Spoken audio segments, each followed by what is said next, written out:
Assalamualaikum warahmatullahi wabarakatuh. Perkenalkan, nama saya Novita Ramdhani Rolobesi dari program studi S1 Pendidikan Tata Niaga, offering B, dengan nomor induk mahasiswa 2004 1162 4052. Saya di sini untuk menjawab soal-soal dari ujian tengah semester mata kuliah pengantar manajemen.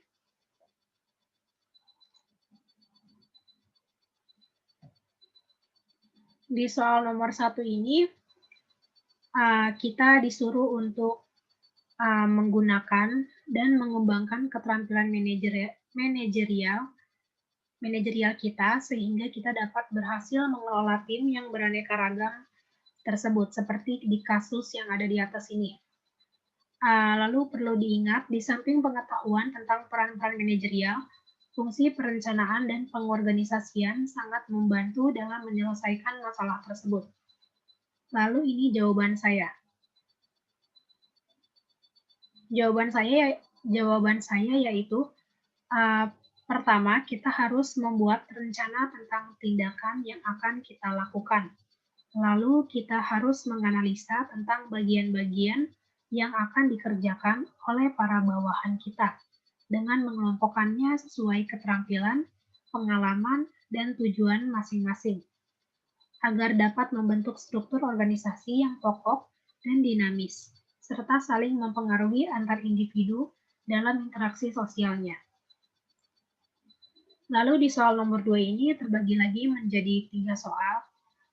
Soal yang pertama ini kita disuruh untuk merumuskan lingkungan sebuah organisasi dengan mengambil contoh organisasi di mana Anda berada dan jelaskan apa yang tergolong lingkungan eksternal, lingkungan internal, dan lingkungan umum.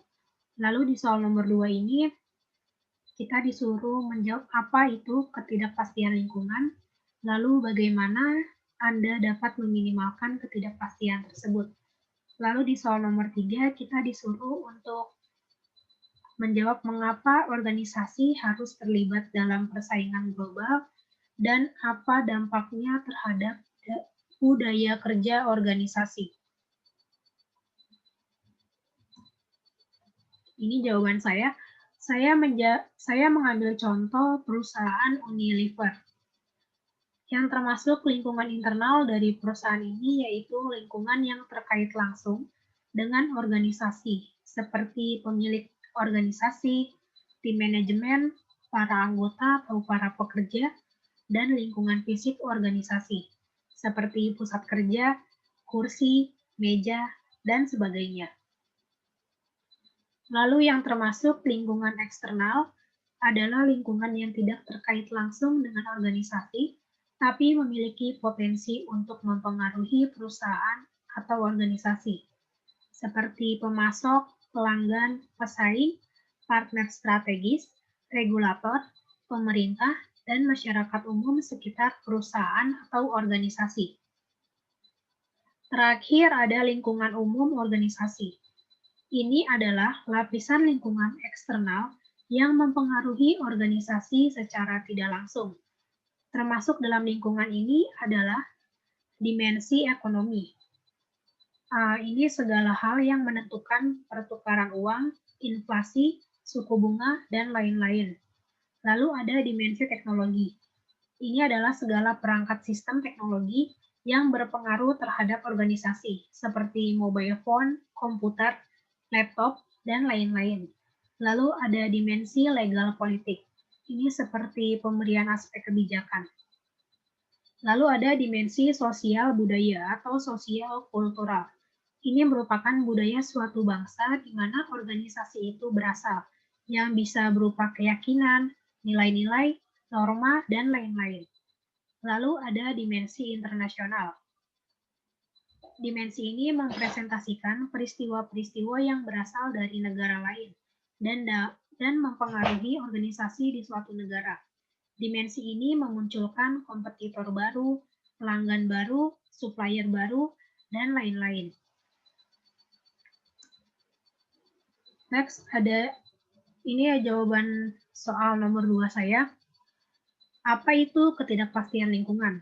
Ketidakpastian lingkungan dapat didefinisikan sebagai rasa ketidakmampuan seseorang untuk memprediksi faktor sosial dan fisik yang berpengaruh terhadap perilaku pembuat keputusan dalam organisasi. Lalu, bagaimana Anda dapat meminimalkan ketidakpastian tersebut? Kita menggunakan sistem pengukur. Untuk meminimalkan ketidakpastian tersebut, kita dapat mengukur ketidakpastian tersebut dengan baik dan bertindak cepat. Sistem pengukuran yang baik memungkinkan seluruh organisasi tidak hanya dapat memprediksi masa depan, tetapi juga dapat menemukannya. Kemampuan perusahaan mengelola informasi untuk memprediksi masa yang akan datang bermanfaat bagi perusahaan untuk melakukan respon balik. Misalnya, ada perubahan selera konsumen. Jika perusahaan dapat membaca tren ini, maka akan menjadi peluang bagi perusahaan. Next, ini adalah jawaban saya untuk soal nomor 3. Mengapa organisasi harus terlibat dalam persaingan global? Perusahaan tidak luput dari persaingan dalam mencapai tujuannya. Persaingan global merupakan suatu konsep yang menentukan berhasil tidaknya perusahaan mencapai tujuannya dalam ruang lingkup global. Persaingan ini menentukan bagaimana suatu perusahaan dapat mendukung kinerjanya, seperti inovasi dan budaya kohesif. Lalu, apa dampaknya terhadap budaya kerja organisasi? Ketajaman persaingan global melibatkan kesadaran diri kultural, memahami kebudayaan lain, serta mengelola aktivitas budaya silang, dan berhasil mengadaptasikan praktek bisnis dengan konteks global. Tantangan yang paling besar dalam arena ini adalah mengelola paradoks yang terjadi antara nilai budaya lokal dan etika bisnis global dan prioritasnya. Next, ini ada soal nomor 3. Di soal nomor 3 ini, kita disuruh untuk membuat perencanaan sumber daya manusia di sebuah lembaga pendidikan. Dan ini jawaban saya. Pada dasarnya, produktivitas sebuah lembaga pendidikan dan sekolah akan meningkat apabila SDM yang ada di lembaga tersebut merupakan orang-orang terpilih yang sudah direncanakan dan sesuai dengan kebutuhan lembaga. Maka dari itu, perencanaan SDM, sekolah, dan lembaga pendidikan letaknya sangat penting bagi keberlangsungan lembaga. Karena dengan adanya perencanaan permintaan dan persediaan SDM, khususnya guru dan karyawan untuk masa yang akan datang, dapat diramal secara sistematis. Hal ini memungkinkan para manajer HRD maupun departemennya dapat mengembangkan dan menyusun perencanaan guru dan karyawan dengan baik. Usaha saya dalam membuat perencanaan SDM dalam lembaga pendidikan adalah sebagai berikut. Yang pertama, mengenali kapasitas SDM yang sekarang dimiliki oleh lembaga pendidikan tersebut. Nah, pemetaan ini bisa memberikan banyak informasi mengenai kemampuan yang dimiliki sumber daya manusia di organisasi tersebut, seperti jumlah pengajar yang aktif, jumlah pengajar yang akan pensiun, jumlah pengajar yang akan menjalani pelatihan, jumlah pengajar yang telah memiliki pencapaian, jumlah pengajar yang perlu melakukan peningkatan kinerja, dan informasi tentang pengajar lainnya. Pemetaan ini bisa dilakukan dengan beberapa cara, misalnya saja dengan penyebaran kuesioner yang tentu harus disusun dengan baik pula. Bisa juga dengan menggunakan peninjauan performa atau kinerja pengajar. Lalu yang kedua, memberikan kebutuhan sumber daya manusia memperkirakan kebutuhan sumber daya manusia di lembaga pendidikan untuk beberapa waktu ke depan. Perkiraan ini dilakukan untuk mengetahui sumber daya manusia seperti apa yang diperlukan lembaga pendidikan. Sedangkan perkiraan ketersediaan dilakukan untuk mengetahui sumber daya manusia yang sedang membutuhkan pekerjaan dan siap direkrut. Untuk Tentu kemudian perkiraan sumber daya manusia yang sedang dibutuhkan ini juga mempertimbangkan keadaan sumber daya manusia yang kini dimiliki lembaga pendidikan tersebut. Lalu yang ketiga, ini ada pengembangan tenaga kerja. Tahap ini dimulai dari perekrutan hingga yang terakhir hubungan baik tenaga kerja atau sumber daya manusia. Lalu yang keempat, evaluasi perencanaan sumber daya manusia dan monitoring.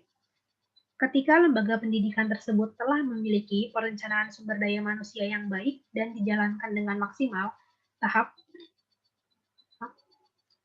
selanjutnya adalah evaluasi dan monitoring pada sumber daya manusia yang dimiliki. Proses akhir ini akan memberikan gambaran jelas bagaimana sumber daya manusia bekerja dan memenuhi target lembaga pendidikan tersebut. Jika kemudian ditemui ketidaksesuaian, bisa dilakukan koreksi atau perubahan. Next, di soal nomor 4, kita disuruh untuk menentukan jenis struktur organisasi apa yang tepat untuk perusahaan di atas, dan gambarkanlah dengan jelas bentuk struktur yang kita maksud.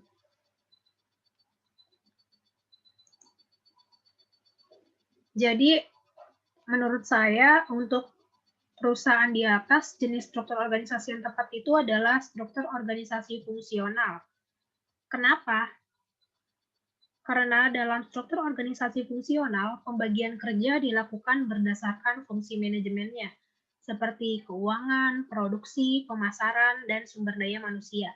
Setiap karyawan yang memiliki skill dan keterampilan yang sama akan dikelompokkan ke dalam satu unit kerja. Inilah yang menyebabkan jenis struktur organisasi ini sangat tepat diterapkan pada sebuah organisasi maupun perusahaan yang hanya menghasilkan beberapa jenis produk atau jasa layanan. Ini adalah contoh dari struktur organisasi fungsional.